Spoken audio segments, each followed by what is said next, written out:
द्यावे नाही धावे ओळत्या मागे गाई घरी ते नामाचे चिंतन घरी ध्यान एके ठाई काला तुका म्हणे भावे काला घरी ते नामाचे चिंतन घडी कानोबाचे ध्यान पांडुरंगा गुरु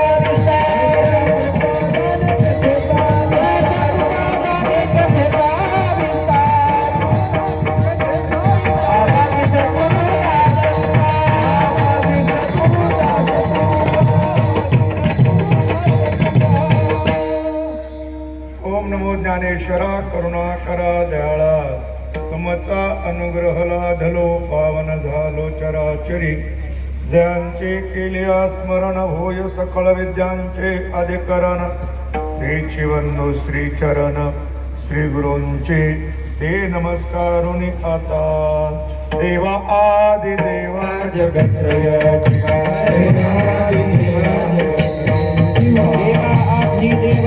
जगत्रय शिवा देवा जगत्रय हरे के सभा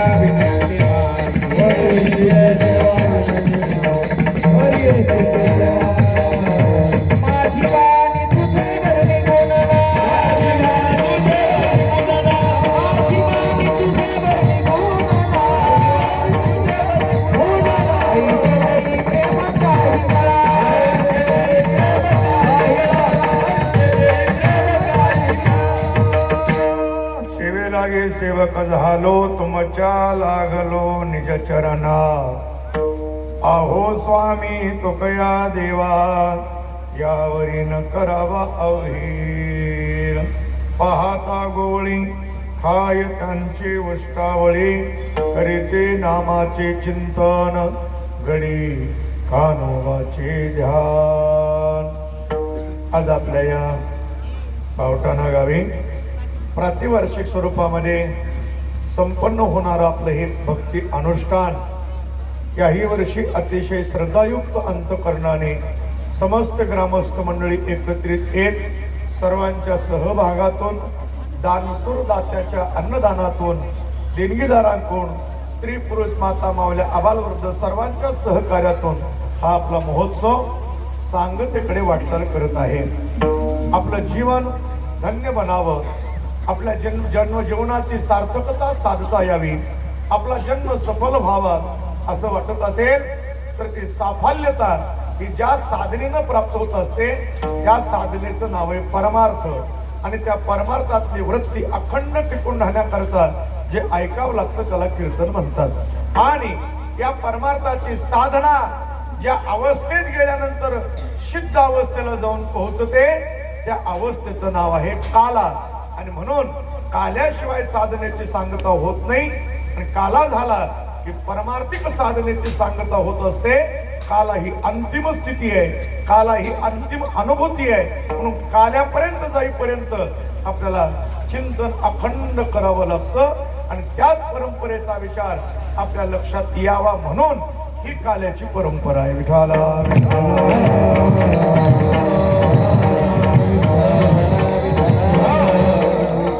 परमात्म्याने आपल्याला जो मनुष्य देह दिला, देवाने आपल्याला माणूस बनवलं, मानव बनवलं। का बनवलं?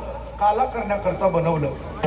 काला होत नाही तोपर्यंत मानवी जीवनाच्या साधनेची समाप्ती होत नाही आणि काला झाला की साधना संपते।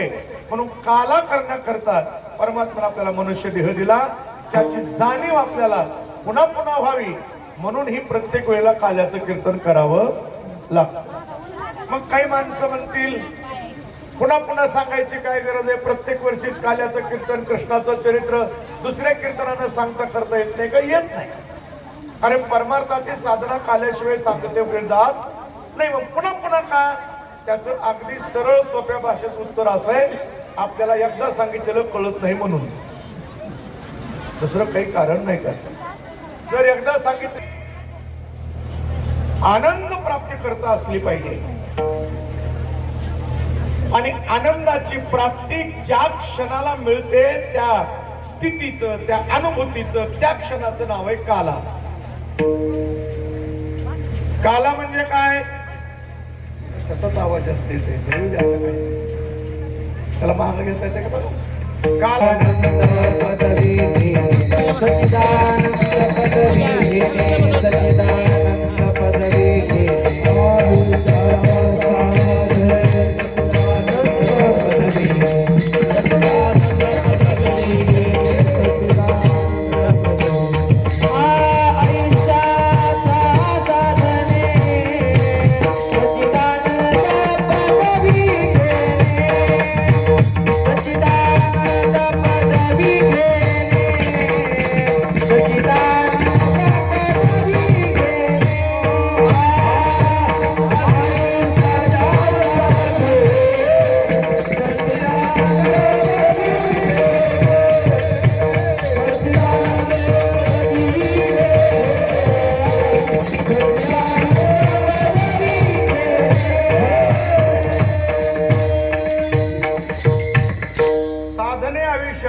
विजय मिळवला.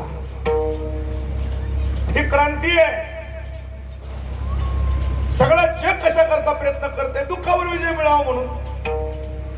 दिवसाची रात्र, रात्रीचा दिवस, एवढा खटाटो, पैसा, भानगडी, बंगला, जमीन, गाडी काय असेल ते कशा करता आपल्या जीवनातलं दुःख संपवावं आणि आपल्या जीवनामध्ये सुख मिळावं हाच हेतू आहे ना. दुसरा हेतूच नाही. जे बी काय करायचंय त्याच्यासाठीच आहे. जेवायचं सुखा करतात, झोपायचं सुखा करतात, कमवायचं सुखा करतात. सगळे प्रयत्न, अख्खं जग त्याच्या करता प्रयत्न करत आहे. पण आणखीनही जगाला दुःखावर विजय मिळवता आलेला नाही. शोध लागले, परिस्थिती बदलली, व्यवस्था वाढल्या, सगळ्या गोष्टी प्राप्त झाल्या, पण दुःखावर विजय मिळवता आलेला नाही. विज्ञानानं शोध लावले, गाडी आली, माणसं पायी चालायचे, पहिले गाड्या आल्या, घरात एसी आली, सगळ्या सुविधा झाल्या, पण दुःखावर विजय मिळवता आलेला नाही. आणि जगद्गुरु तुकोबारांनी काय क्रांती केली? दुःखावर विजय मिळवलेला आहे. तुकोबारा म्हणतात, दुःख ते कैसे नये स्वप्नासी. अरे आमच्या स्वप्नातही दुःख नाही. आणि ती अवस्था प्राप्त करणं हे माणसाचं कर्तव्य आहे. केवळ कष्ट करणं, जनावरासारखं राब राब राबणं आणि मग आपल्यात आणि बैलात काय फरक आहे? कष्ट का बैल करीत नाही का? करतोय ना माणसं. जगद्गुरु तुकोबारांनी परिस्थिती बदलण्याकरता खूप प्रयत्न केले. व्यापार केला, धंदा केला, मिरच्या विकल्या, सगळं केलं, पण परिस्थिती बदलून सुखाचा विचार होत नाही. तुकोबारांच्या लक्षात आल्यानंतर तुकोबारांनी परिस्थिती नाही बदलली, मग वृत्ती बदलली. आणि वृत्ती बदलल्यानंतर मग एक स्त्री अन्न करता मेली तरी तुकोबारा आनंदात आहे. ही वृत्ती बदलल्यावर माणसाची वृत्ती जर बदलली तर आहे त्या परिस्थितीमध्ये सुख घेता येतं. आणि वृत्ती जर नाही बदलली तर परिस्थिती किती चांगली असू द्या, सुख मिळू शकत नाही. आज समाजाची परिस्थिती न करता मेली तरी बरे झाले देवा, ही नंतर ही परिस्थिती वृत्ती बदलल्यावर. आणि म्हणून मानवी जीवनाचा हेतू हा केवळ आनंद अनुभूती आहे. आणि ती आनंदाची अनुभूती परमात्मा शिवाय शक्य नाही. कारण परमात्मा हा सुखरूप आहे आणि त्याच्याशी ऐक्य करणं म्हणजेच काला. विठाला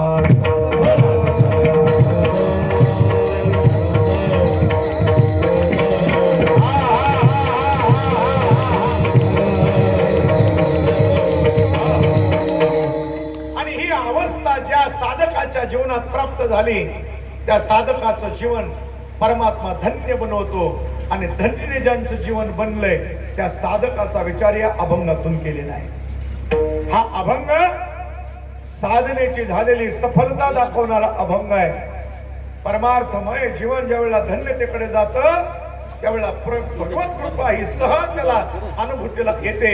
आणि ती भगवत कृपा अनुभूतीला आलेला साधक, त्या साधकाची ती अवस्था आपल्या लक्षात येण्याकरता या अभंगाचं चिंतन आहे. विठाला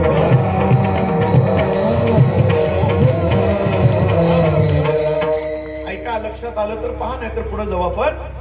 परमात्म्याच्या कृपेनं ज्यांचं जीवन धन्य झालेलं असतं त्यांना परमात्म्याच्या प्रसादाची गरज नाही, परमात्मा त्यांच्याकडून प्रसाद घेत असतो. नाही लक्षात आलं तुमच्या? तुम्हा आम्हाला आपल्या जीवनातलं दुःख संपवण्याकरता प्रसादाची आवश्यकता आहे. प्रसाद हे सर्व दुःखाना, प्रसाद प्राप्त झाला की दुःखाची निवृत्ती होते. मात्र तो प्रसाद प्राप्त करण्याकरता आपल्याला आपला अधिकार सिद्ध करावा लागतो. आपण अधिकारी बनलो की परमात्मा प्रसाद देतो. देवाच्या प्रसाद करारे भोजन,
देवाच्या प्रसादे करारे भोजन.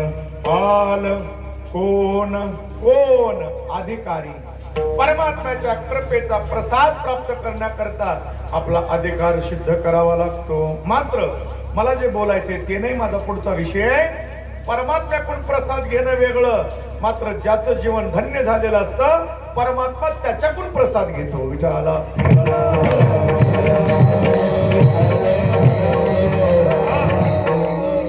काय जरा जाऊ द्या, जरा या अवघड्यात जाईन, जरा सोप्याकडे.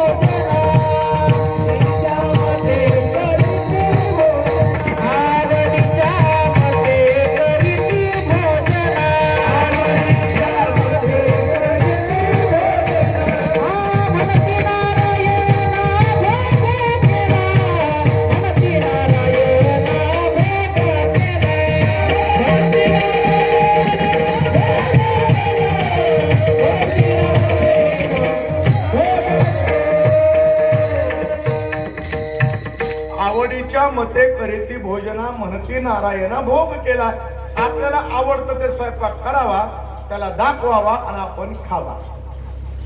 देवाला काही जेवायला आवडत नाही का? त्याला काही भूक लागत नसतं का? कधी विचार केला नाही का आपण? अहो बऱ्याच घरची देव तर साखरावरच आहेत, त्याला दुसरं खायलाच मिळत नाही, फक्त